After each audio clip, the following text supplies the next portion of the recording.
The overall goal of this procedure is to facilitate expeditious preclinical discovery of clinically relevant single nucleotide variants that may functionally drive resistance to various classes of therapies.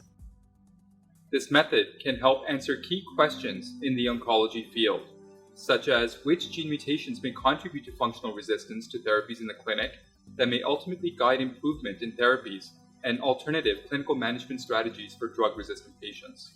The main advantage of this technique is that since we are facilitating the emergence of spontaneous mutations and applying an unbiased screening technology in resistant clones, there is a greater likelihood these variants are driving relapse to targeted therapies in the clinic.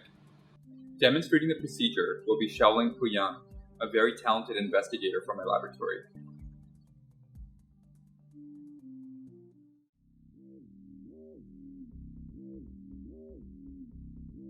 To assess the GI50 for cell lines, prepare an assay plate by seeding cells in non-transparent, clear-bottom 96-well plates in 100 microliters of cell medium, according to the map shown here.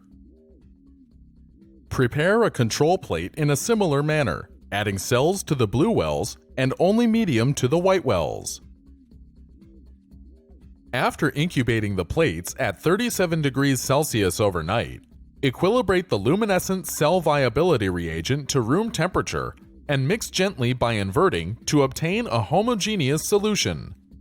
Add 80 microliters of reagent to the wells of the control plate and shake the contents for 30 minutes to induce cell lysis.